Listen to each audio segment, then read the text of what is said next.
নমস্কার বন্ধুরা, আজকে আমরা বানাবো ব্রেড মালাই রোল। এটা খেতে খুব সুস্বাদু হয় আর তৈরি করা ভীষণই সহজ। তো চলুন শুরু করা যাক। প্রথমে একটা কড়াতে হাফ লিটার দুধ দিন। এইভাবে ক্রমাগত নাড়িয়ে দুধটাকে আপনাকে ফুটতে দিতে হবে। দুধটা একটু ঘন হয়ে এসেছে। দুধটা ফুটেছে মোটামুটি 15 মিনিট। এরপরে আপনাকে এর মধ্যে একটুখানি কেশর মিশিয়ে দিতে হবে। কেশর মেশালে রংটা ভালো আসবে আর একটু সেন্টও আসবে।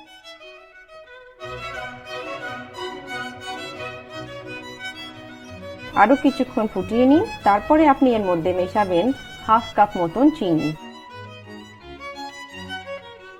আবারও চিনিটা একটু ভালো করে মিশিয়ে নিয়ে আঁচটাকে জোরে রেখে আপনাকে আরো কিছুক্ষণ দুধটাকে ফুটিয়ে ঘন করে নিতে হবে। দেখুন আমাদের দুধ ঘন হয়ে গেছে।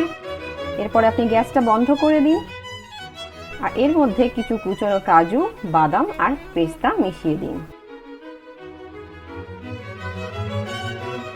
এগুলো মেশানো হয়ে গেলে দুধটাকে আপনি সাইডে রেখে দিন। এরপরে পুর তৈরি করার পালা। একটা কড়াতে আপনাকে 200 গ্রাম খোয়া নিতে হবে। ধিমে আঁচে রেখে খোয়াটাকে একটু নরম করে নিন। কড়াটা একটু গরম হলেই কিন্তু আপনি গ্যাসটা অফ করে দেবেন, তার কারণ খোয়াটা কিন্তু পুড়ে যেতে পারে। খোয়াটা নরম হয়ে গেলে তার মধ্যে কিছু কিশমিশ, কাজু আর বাদাম দিয়ে দিন। ভালো করে এবারে খোয়াটা মিক্স করে নিন। মিক্স করে নিলেই আপনার পুর কিন্তু একেবারে রেডি। দেখুন আমাদের পুর তৈরি হয়ে গেছে। এরপরে পাউরুটির 4-5টা এইভাবে আপনাকে ছুরি দিয়ে কেটে নিতে হবে। তারপর বেলনা দিয়ে হালকা চেপে আপনাকে পাউরুটিগুলো বেলে নিতে হবে। এরপরে তার মধ্যে পুর দেবার পালা। এইভাবে একটা করে পাউরুটি নিয়ে মাঝখানে একটু করে খোয়ার পুর দিন আর সাইডে একটুখানি এইভাবে দুধ দিয়ে আপনাকে পাউরুটিটাকে রোলের আকারে গড়ে নিতে হবে। দেখুন ঠিক এইভাবে।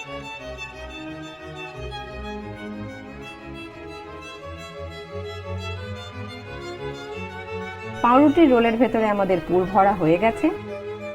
এরপর ওপর থেকে আপনি কেশর আর চিনি দিয়ে ঘন করে রাখা যে দুধটা রাখা ছিল সেটা আপনি ওপর থেকে ঢেলে দিন। এমনভাবে ঢালবেন যাতে পাউরুটিগুলো পুরোপুরি ভালোভাবে কভার হয়ে যায়।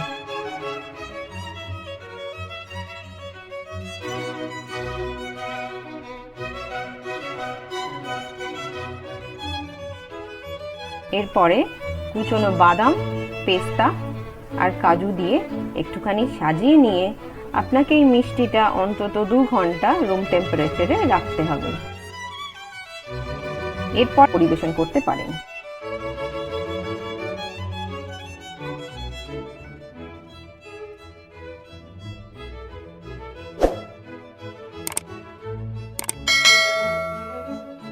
দু ঘন্টা হয়ে গেছে। দেখুন আপনাদের ব্রেড মালাই রোল একেবারে রেডি।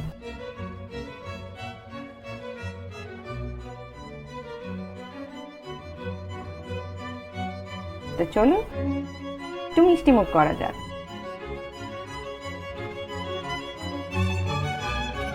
আপনাদের যদি এই রেসিপিটা ভালো লেগে থাকে আমার চ্যানেলটিকে অবশ্যই সাবস্ক্রাইব করবেন আর রেসিপিটাকে লাইক এবং শেয়ার করুন।